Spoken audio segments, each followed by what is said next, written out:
Hello and welcome to another exciting episode of People and Events. I'm your host, Gufan Shaji Ogwanye, and I'm thrilled to have you joining me today.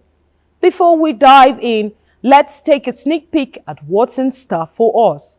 We're celebrating International World Culture Day.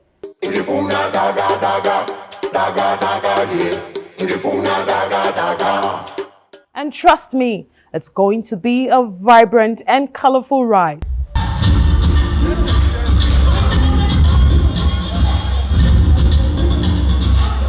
And witnessing the joy of a 90th birthday celebration.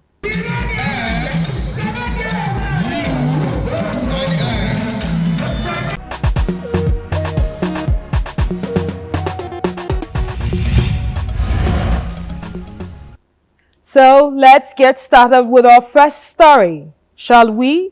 Today, we're reminded that our diversity is our greatest strength. And what better way to celebrate that than with a journey through the beauty of Nigerian culture? From the stunning attire of the Yoruba people to the soulful music of the Igbo and the delectable cuisines of the North, Nigeria is a melting pot of cultures that will leave you wanting more.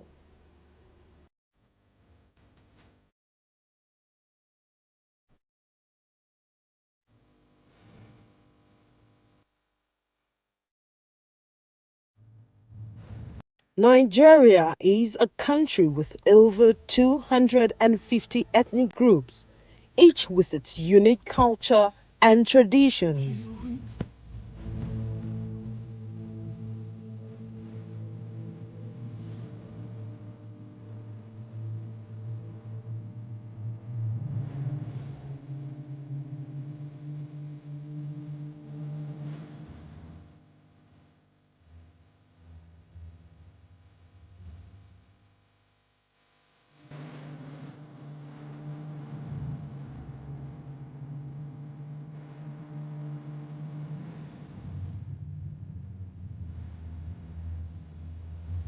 Today, we celebrate the diversity that makes us strong. To build a people is to reorientate them appropriately in their cultural understanding and appreciation.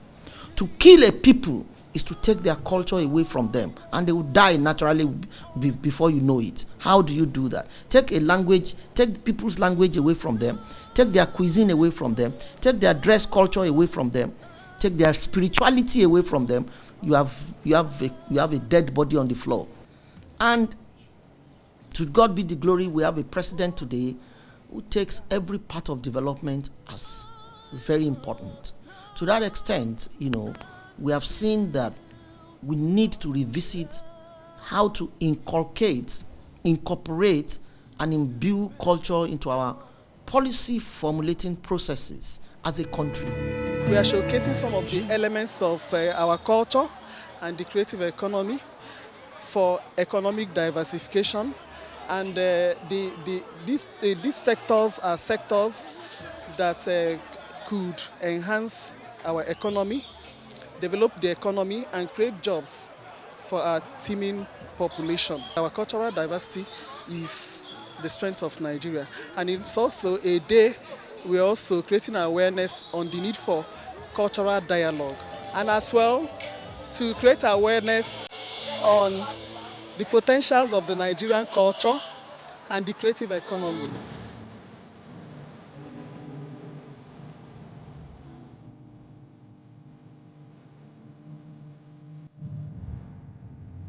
As we celebrate International World Cultural Day, we remember that culture is not just about tradition, it's about the future.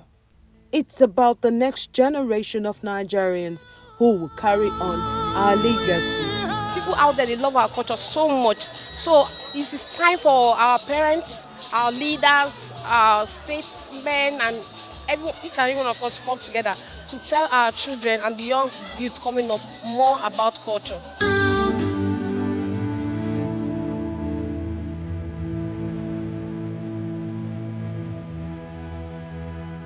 Food is the universal language of love, and today we feast on the flavors of our diversity, savoring the unity that makes us one.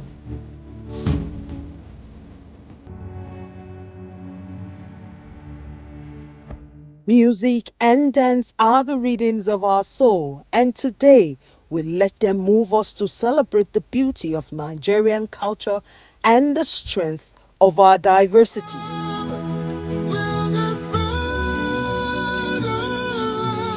So let's raise our flags high and our voices loud, celebrating the one Nigeria that we are, a nation of many cultures, but one people united in our diversity.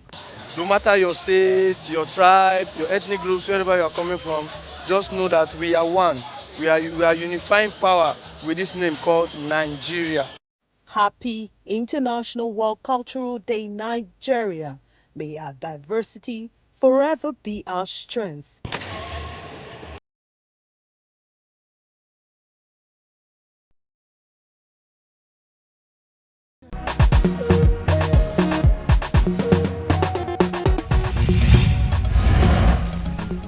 My name's Mrs. Ovoba Teresa. I'm an indigene. I'm from Abakaliki here. We heard about this Chican program in our church and we were very excited. If not for Chican, I don't think I'll be able to produce the beautiful cake you are seeing. My name is Wanko Elizabeth. I heard of Chican program here and I decided to come and join them. And then I've been able to learn how to prepare Isaiah. Life-changing testimonies by some beneficiaries of Shikan Nigeria Skill Acquisition Program in Ebonyi State. One out of the many empowerment programs of the wife of the governor of Ebonyi State, Uzuamaka Nwifiru, geared towards changing the narratives of the elderly, women and children. A woman with a heart of gold and passion for humanity, diligently touching lives, never knew her efforts had been noticed on the African continent. It is in view of this that all roads led to the grand auditorium adorned with elegant decorations, the stage bathed in warm light. A hushed anticipation fills the air as dignitaries and guests take their seats.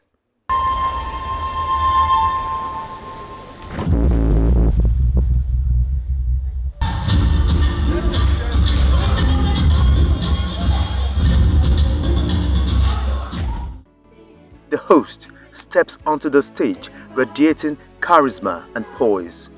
He says, from advocating for education and healthcare accessibility to spearheading initiatives to combat poverty and promote gender equality, Ebonyi State First Lady has exemplified the true essence of leadership with empathy, whose compassion and dedication have touched countless lives around the world. We're a platform nominated by the people, and we also give it to the people to vote, and they voted massively, and she emerged as best performing First Lady of the Year. To go and never look backward. If I should make a wish, I wish that one day I become like that iconic woman. But for today, it's all about that woman. We celebrate that woman. We appreciate that woman. Especially for being a huge inspiration to the younger generation. The honorees' tireless efforts in championing humanitarian causes have not only brought hope to the marginalized and vulnerable, but have also served as a beacon of inspiration for the good people of Ebonyi State. I want to congratulate Her Excellency, the wife of the governor, on this achievement. Continue to pray for her, that God will give her the strength, the wisdom, the ability to do more. I'm very, very happy to congratulate the wife of the governor of my state, who have done very well within 1 year in the office. In fact, what they have done, you can't believe it. Perhaps what truly sets the honoree apart is our ability to connect on a deeply human level, to see beyond borders and differences, as well as to extend a hand of friendship and support to those in need. It is clearly honor well deserved. The First Lady of Ebonyi State hit the ground running. She has achieved a lot through her pet program called Bewo, and that is why we are here today. An iconic. The First Lady smiles, her eyes shining with gratitude as she steps forward to receive the honor enveloped in a warm embrace of appreciation and admiration from the audience.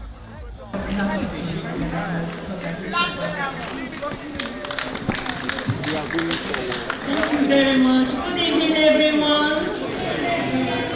Good evening, Your Excellencies, my colleague. I sincerely thank God for this. I may not be the best performing First Lady, but God chooses me. I thank everyone for your support. What next after this continental recognition? A whole lot. I have so many things in stock for them, ranging from empowering the women, the youth, and our aged parents, taking care of them in the rural area, making sure that they live healthy and happy.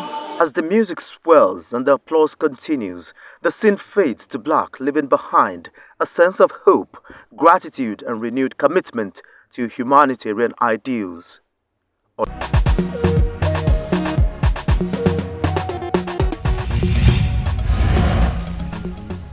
And now let's take a break. When we come back, we'll be celebrating life at 90 with a remarkable individual who has inspired countless people with his achievements and fatherly disposition. You won't want to miss this.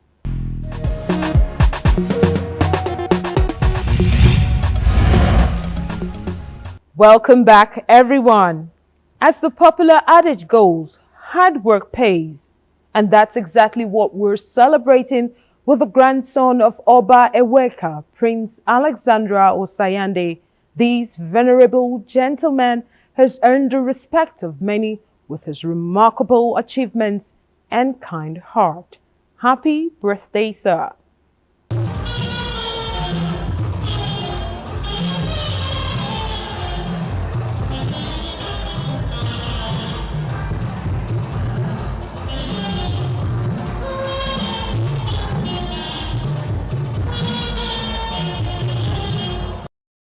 "90 years of hard work being celebrated as Prince Alexander and his delectable wife of over 5 decades walk the path of honor as recipients of the grand celebration witnessed here." It's God. There's nothing. It's God that does everything. Since we got married, no misunderstanding. It was a roll call of the Benin royals, socialists and associates of children of the celebrant who came from within and outside the country to surprise their father, who spared nothing to make them what they have turned out to be in life. Little wonder, it was the best of any form of celebration, as food and choice drinks were in profuse offer.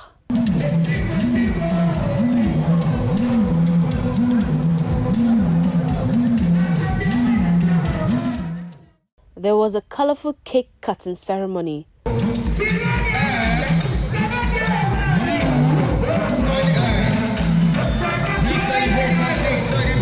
This gesture by friends of the celebrant's first daughter, the manager news and current affairs NTA Oka, Sele Oladipo, attracted the praise and respect from all who came from far and near.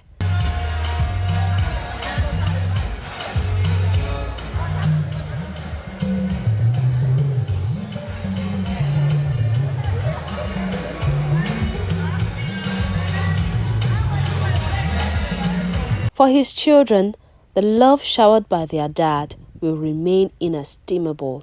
At 90, you can see how he is. Still very strong. You know, no health challenge, nothing. So I give God all the glory. I wish him to still live longer.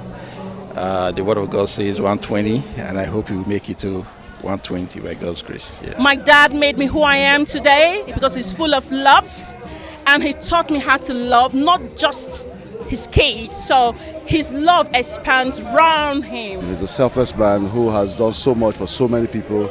He means a lot to so many people, and we're all proud to gather here to celebrate him. Customary with the NTA family, there was affection shown on the dance floor.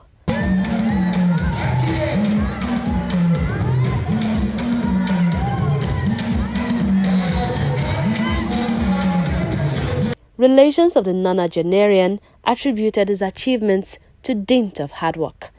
Guests described the man of the moment as a gentleman per excellence. He's a very peaceful man. He cannot hurt a fly. Since the demise of our parents, he has played the role of a big daddy. My uncle is an epitome of gentility. I cannot wish him more. You know, God has been most merciful, you know, to the family. All I wish for my very great dear uncle is many more years in good health. I'm happy that he has reached 90. In fact, he's a wonderful person. We're celebrating with him. We have also tapped from him. And we'll be here 10 years' time. To clock for 90 years is not an easy thing. So we are so happy with him. We as an in-law, we are here to celebrate with him to the glory of God. I want to thank him for giving NTA an asset, Sele Osayende, who is a crack reporter. With children in the caliber of Sele, you can tell that Osayende has indeed done well by raising children who are useful to themselves and also useful to the society. Prince Alexander Osayende worked in the Federal Ministry of Works, where he bowed out meritoriously after an unblemished 35 years. He's happily married to his amiable wife, Rosemary. They are blessed with children and several grandchildren.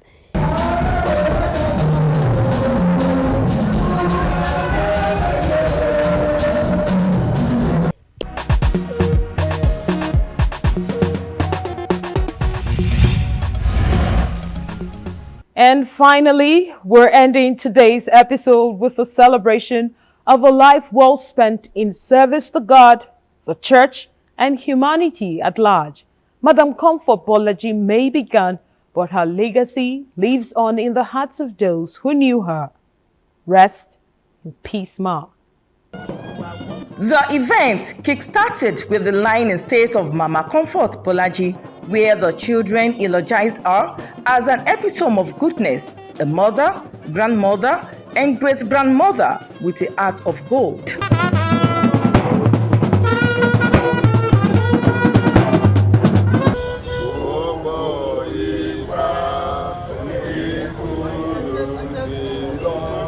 In a sermon, the clergy described Mama Comfort as one who is steadfast in prayers, godly, and loving to everyone, adding that her steadfastness remained with her until she left the world.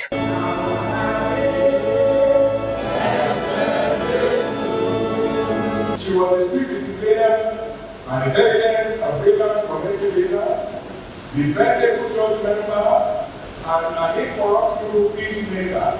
The interment was quite emotional. As the children said, she would always be remembered as a woman of love, humility, and faith, while bidding her farewell.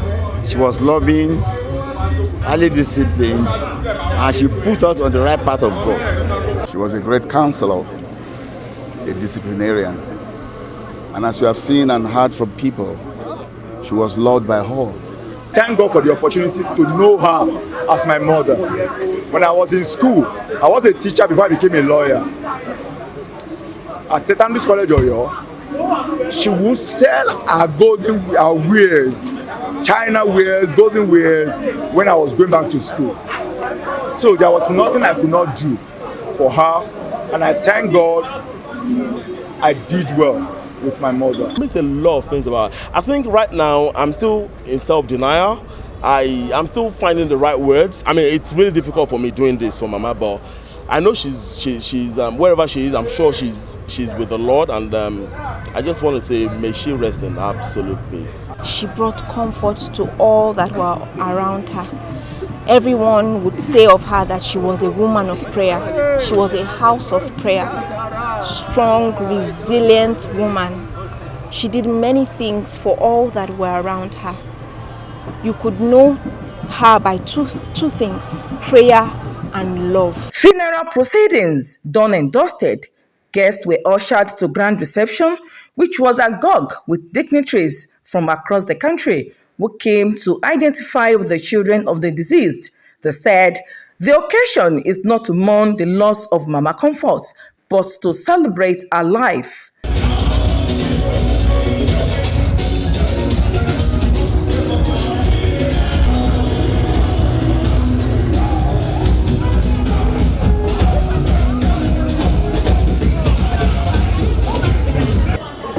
Mama was a mother, and a mother to even myself, so and that's why I have to be here today to support my big brother, his son Ambassador Academy, Bolaji, to support him, to celebrate also the life of Mama. It's a wonderful mother where everybody prayed to live. And we appreciate God for his life, and we thank God for how God is to leave a legacy for our children. Earlier, there was service of songs at St. Cyprian Catholic Church, where Bible reading, rendition, and prayers were done in honor of the deceased.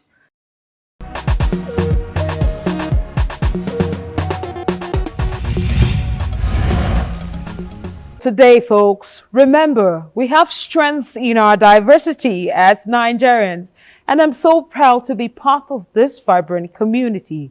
Thanks for joining me on this episode of People and Events. I am Gufan Shaji Ugwanyi. Until next time, stay fabulous and keep celebrating our diversity.